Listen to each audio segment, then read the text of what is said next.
अभी हमारे साथ हैं देश के जाने माने अधिवक्ता और दिल्ली बार काउंसिल के चेयरमैन रमेश गुप्ता जी, जिन्हें वकीलों का वकील कहा जाता है और इतना अनुभव उनके पास है कि शायद अगर कोई उनके सानिध्य में एक साल भी प्रैक्टिस करे तो उससे डॉक्टरेट की उपाधि आसानी से मिल सकती है। आज हम बात करते हैं उनसे कई पहलुओं पर। सर, पहले तो मैं आपको जन्मदिन की ढेर सारी बधाइयां देता हूं कि आज गुड़ी पड़वा है, बैसाखी है, कल रमजान भी शुरू हो रहा है, नवरात्र का महापर्व है और ऐसे दिन आपका सर जन्मदिन हुआ है, तो दिल से मैं आपको जन्मदिन की ढेर सारी शुभकामनाएं देता हूं। कहीं ना कहीं आप जो हमारे देश की कानून व्यवस्था है, उस कानून व्यवस्था को सुचारू रूप से संचालित करने में आपका बहुत बड़ा योगदान है। आपको वकीलों का वकील कहा जाता है। जो ये उपलब्धि, जो एक कामयाबी, जो एक पदवी, जो एक दबदबा मिला है, किस तरह से सर इसे संभाल कर रखते हैं आप? देखिए, इसका तो उत्तर देना तो बड़ा मुश्किल है, बट मुझे ये लगता है कि जब मैंने पहले दिन वकालत की थी शुरू, मैं आज भी वही दिन याद रखता हूँ और इस कारण से मेरे को ये लगता है कि मैं अभी भी सीख ही रहा हूँ। और जो मैंने दिन गुजारे उसको मैं स्ट्रगल के दिन तो नहीं कहता, पर ये कहता हूँ कि बड़ी आशाओं के दिन थे।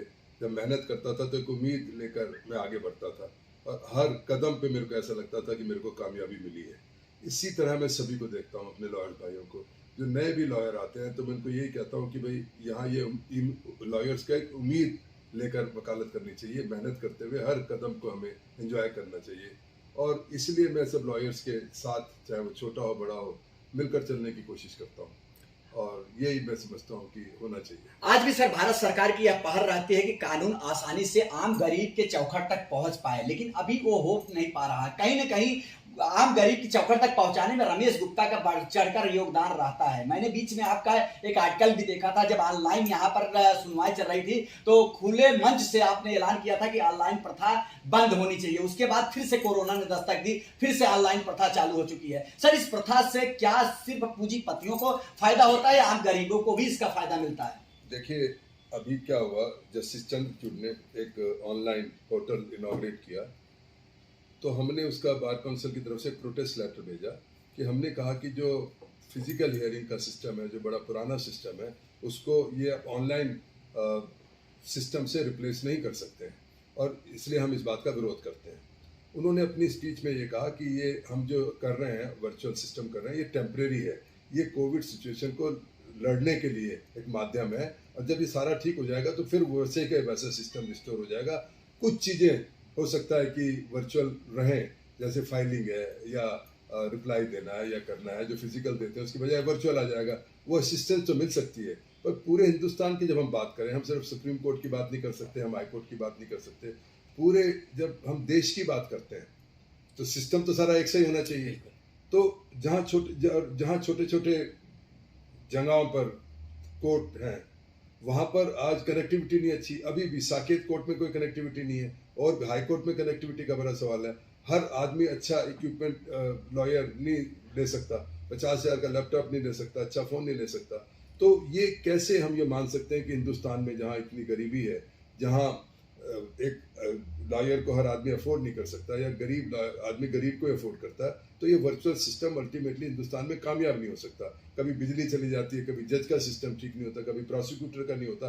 अल्टीमेटली अगर आप ये कहो कि हमने वर्चुअल से रिप्लेस करना है तो वो हाइब्रिड सिस्टम होगा। हाइब्रिड में क्या है कि 3 पार्टियां सुन भी रही है, देख भी रही है, जज भी सुन रहा है, प्रोसिक्यूटर भी, तो वो संभव है नहीं इस देश में। आज से 50 साल बाद क्या होगा उसमें मैं नहीं कह सकता, पर अभी तो ये टेम्परेरी। हाँ, एक बात के लिए मैं अपने दिल्ली हाई कोर्ट को भी और सुप्रीम कोर्ट को भी और बाकी जजिस को भी मैं इस बात के लिए बहुत बधाई भी दूंगा कि उन्होंने बड़े अच्छी तरीके से इस पीरियड में इस सिस्टम को, जो वर्चुअल सिस्टम था, इसको यूज़ किया, इसको बढ़ाया और इससे काफ़ी का मतलब ये कि जो अर्जेंट काम था वो काफ़ी हुआ और हद तक ठीक हुआ।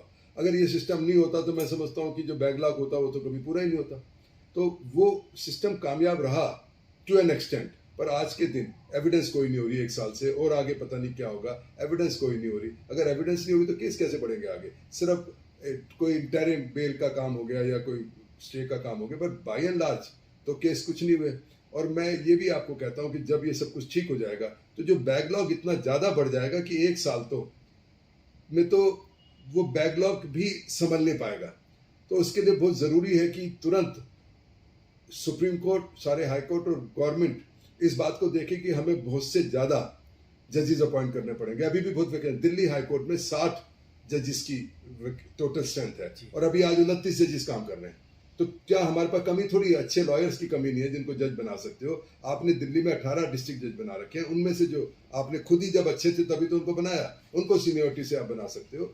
वैकेंसियां पूरी करो। आप अगर दिल्ली हाई कोर्ट में 29 जजेस से काम करोगे तो वैसे ही आधा काम हो रहा है जी। और उसके बाद पेंडिंग में और आधा काम हो गया। इसी तरह नीचे है, आप क्यों नहीं और जजेस अपॉइंट करते? आज के दिन 2000 ये मतलब मार्च 20 से लेकर अभी तक 10,000 लॉयर कम से कम रजिस्टर हुए हैं। इतने लॉयर लॉ करके आ रहे हैं, अच्छे अच्छे लॉ स्कूल से करके आ रहे हैं और मतलब मैं कहूँगा बड़े मेहनती लॉयर हैं। अब क्योंकि लॉयर्स को इक्विपमेंट ज़्यादा हो गया, उनको इन्फॉर्मेशन मिल जाती है, ऑनलाइन सारी जजमेंट्स मिल जाती हैं, तो वो काफ़ी कॉम्पिटेंट है। आप क्यों नहीं लॉयर्स जजेस अपॉइंट करते? आपको जजेस अपॉइंट करने चाहिए। आप दुनिया भर में और खर्चा करते हो करोड़ों रुपए का, तो जुडिशरी तो सबसे बड़ा ऑर्गन है पूरे देश का।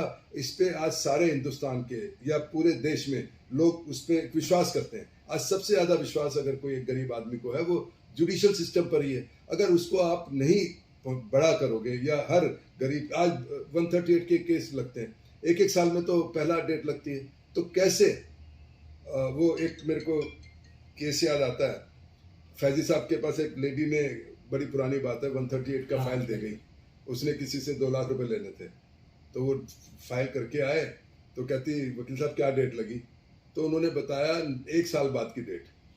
कहती अच्छा ये फाइल वापस दो।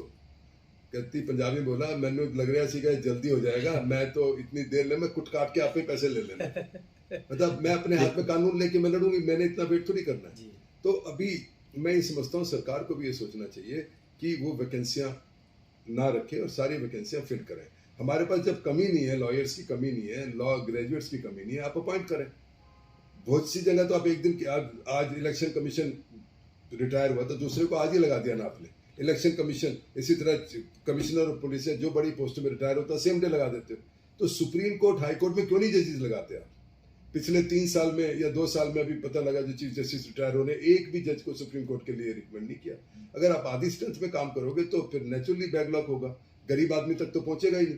और वर्चुअल सिस्टम में एक और बात कि जो अच्छे लॉयर थे वो घर बैठ के, गोवा बैठ के, लंदन बैठ के अपने ऑनलाइन काम करते रहे, दिन में 10-10 मैटर कर रहे हैं, तो बेचारा गरीब को तो नंबर ही नहीं मिल रहा है, कैसे लॉयर को? उनको तो बड़ा कन्वीनियंट था।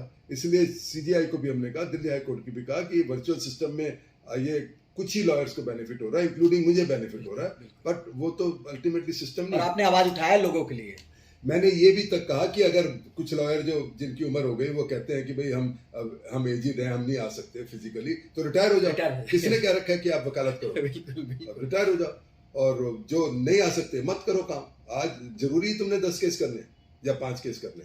तो अब देखिए जो सिस्टम है, पर मैं फिर ये कहूंगा और अपील भी करूंगा सबसे कि ये सिचुएशन तो इस टाइम ऐसी है कि वर्चुअल जो मोड है शायद वो हमारी मदद कर रहा है, पूरे सिस्टम को मेंटेन कर रहा है। बट जैसे ही ये पेंडेमिक खत्म होगी फिजिकल मोड पे आएंगे ही, और इस बात की एश्योरेंस हमारे को सारे जजेस ने भी दी है। और गवर्नमेंट का तो मुझे पता नहीं क्या स्टैंड है, पर अल्टीमेटली तो सिस्टम तो फिजिकली वर्क करे। सर एक दर्द आपके भी दिल में है, हमारे भी दिल में है, क्योंकि मैं एक पत्रकार पेशे से हूँ। मैं भी देखता रहता हूँ कि छोटे छोटे बात को लेकर जिस तरह से पुलिस मामले बनाती है, FIR लिखती है और पूरा बोझ अदालतों के ऊपर डाल देती है। वो अदालतें छोटे छोटे मामले निपटाने के चक्कर में बड़े मामले को निपटा नहीं पाते और 15 से 20 साल तक मामला चलता है। क्या सर ऐसा होना चाहिए कि छोटे छोटे मामले जो थाने में जाते हैं, जो कि पुलिस के पास जाते हैं, वहीं पर निपटा दिया जाए, FIR तक उसकी नौबत ना आए, ऐसा कोई प्रथा हो? क्योंकि आज भी सर देखिए 1 साल हो चुके हैं कोरोना को, छोटे से मैटर में लेकर बंदा जेल के अंदर सलाखों के पीछे, आर्गुमेंट नहीं हो रहा, सुनवाई नहीं हो रही। जो ये